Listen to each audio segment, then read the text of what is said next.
Good evening all, and welcome to this meeting of the Standards Committee. This meeting is being live streamed, so just be aware. First item on our agenda is, are there any apologies for absence? Thank you. We have apologies from Councillor Knott, Councillor Watson and Councillor Gregg. Thank you. And members, are there any declarations of interest? Thank you very much. So moving to minutes of the last meeting, are there any questions or comments, or can we record those as a true copy of the meeting? Agreed from my side. Agreed? Yep. Thank you very much. That brings us to our first item of business, which is agenda item 4, the summary of complaints under the Council's Code of Conduct. Ms. Law, if you could introduce the report and provide the update, that would be appreciated. Thank you, Chair. Good evening, members. This is my summary of complaints presented to this committee in Appendix 1. It's an update of new matters that have come in, and also an update on previous matters that haven't been resolved but have now been resolved. You will see that there has been an increase in matters. However, as some members may recall, where the question was asked about a trend in the complaints, the trend here is it is matters happening on social media. I'm happy to take questions on this report, Chair, if there are any. Members, do you have any questions? Okay, Councillor Lillis.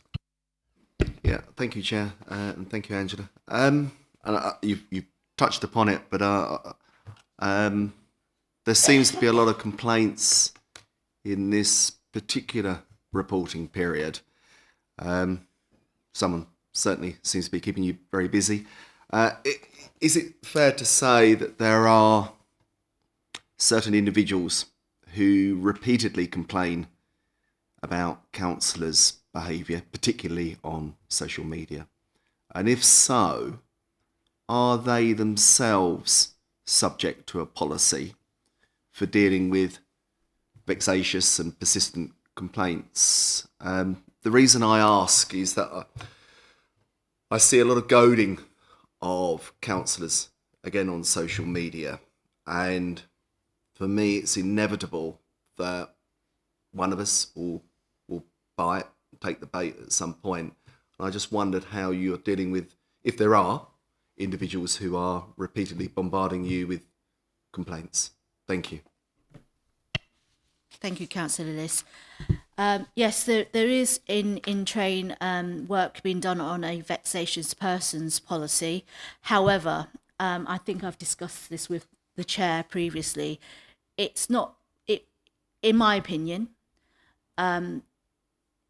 if I was to use that policy, it just goes against the whole principle of Code of Conduct complaints. So the policy tends to have a procedure in place where if there's a vexatious person, then our initial start point is we give them a point of contact, and that person's only allowed to contact that one person, that one officer in the council. That one person under that vexatious policy would be me, as in relation to Code of Conduct complaints. Secondly, I wouldn't want to invoke a vexatious policy in the standards arena because, you know, it's almost as if the boy cried wolf. If there was a genuine complaint, you know, to almost say not dealing with that straight away, it's unfair and unjust. So with all complaints, I would have to review them anyway. And as you can see, the initial review is, do they meet the threshold test? So a lot of complaints that don't are batted out, and they fall away at the first initial stage anyway, which is probably what would happen under the vexatious policy if they were to contact me and I'm like, well, there's no complaint here, end of. So it does work in other areas, but I personally, in my opinion, don't think it would work here. Okay, yeah, understood, and I agree, reluctantly, but no, thank you.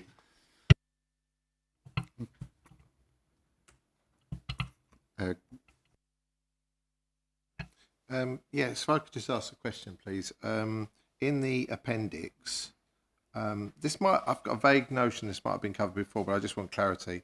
There's a couple of incidents where the complaints are against town councillors. Mainly it's against borough councillors, but there's some in August ×2, and then I think there's ones in June. I just want clarity whether complaints to the town council it doesn't quite logically fit that it would fall under this umbrella. So just a bit of clarity, please. Under legislation, I am the monitoring officer for the town council, and complaints would come to me. Thank you. Councillor Coxey and Rob, if you'd like to go again. Yeah, thank you, Chair. The very last entry on what you've sent us, 16 September. The wording in your narrative or explanation is slightly different to the others. In particular, it says the matter is referred to the relevant department to be dealt with under the council's complaints policy. Can you just explain why that's treated somewhat differently, please, and what that means? Thank you.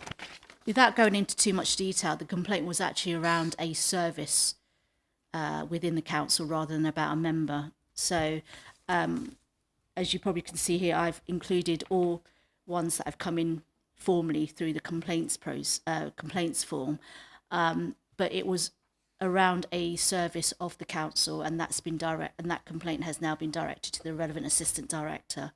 I'm sorry, it wasn't very clear. But going forward, I'm happy to take views as to whether this kind of complaint would be of use to this committee, or should I just not refer to it at all?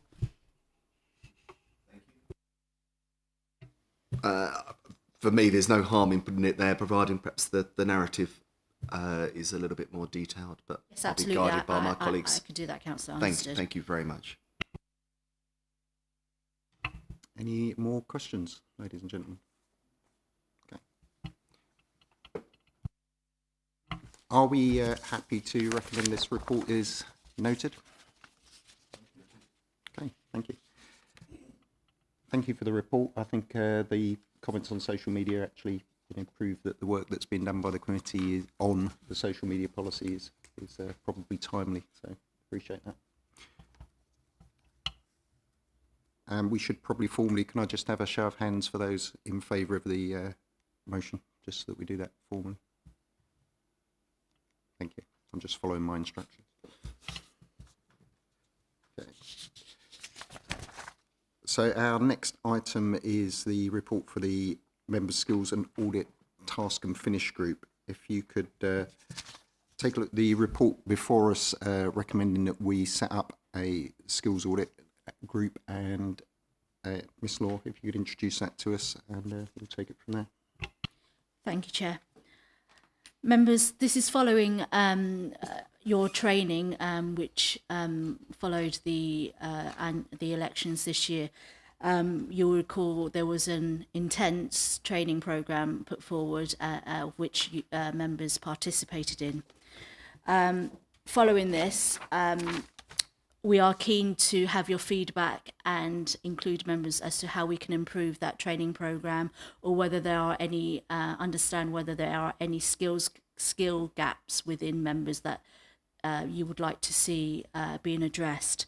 So it's suggested that the committee sets up a task and finish group of a maximum 4 members to undertake this piece of work, and engage with other members as to what they are looking to, what training they're looking forward to in the future training programmes coming in the new municipal years.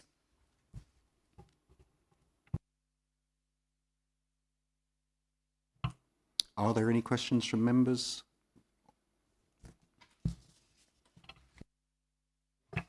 Not so much a question, but a comment that on 4.8, I'm particularly pleased to see that that the committee can lead on undertaking a skills audit of members' skills to understand what skills they already have. So I think that's a really important area, because it's got some very talented people amongst the members here with lots of different skills that could dovetail well and be beneficial to the council. So very, very pleased to see that. So I personally welcome this piece of work. Thank you.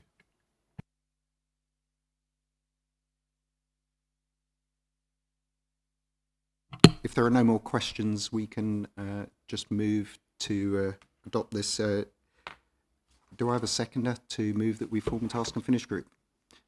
Happy to second that, Chair. Thank you, Councillor Lewis. And is that agreed? Thank you. Happy to take volunteers for people who wish to join that group. We do have a number of members absent, so we'll take that from the wider group as well, if that's okay. Perhaps we can Chair, talk about that afterwards. Can I just reiterate, we'd be happy to take members outside of this committee as well. Of course, yes. Good observation, thank you. I forgot that. Okay. Go ahead.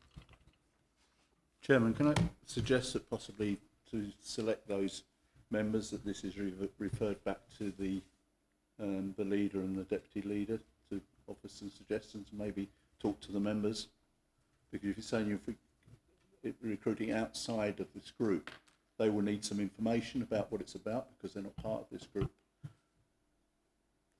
Yep, certainly we can do that.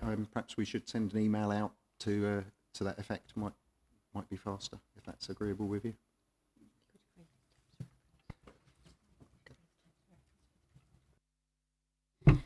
So, Chair, if I could just agree, under 4.10 there is a terms of reference for this task and finish group. Can we just agree that it's to engage with elected members to carry out an audit of their skills and experiences, to identify gaps in their development and opportunities for improving the performance of the member role to support and promote the council.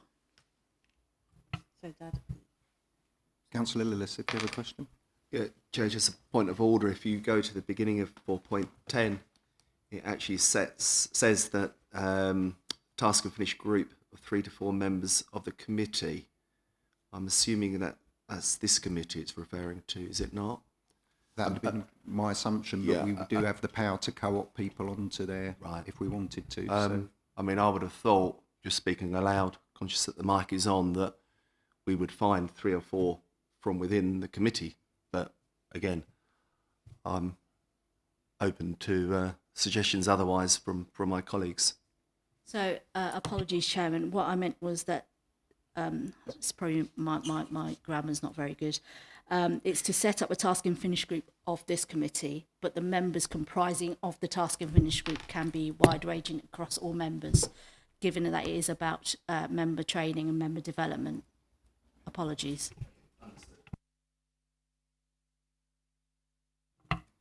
So I think we'll take the action then to draft an email that goes to all members, inviting them to express interest, if that's agreeable. Okay, thank you.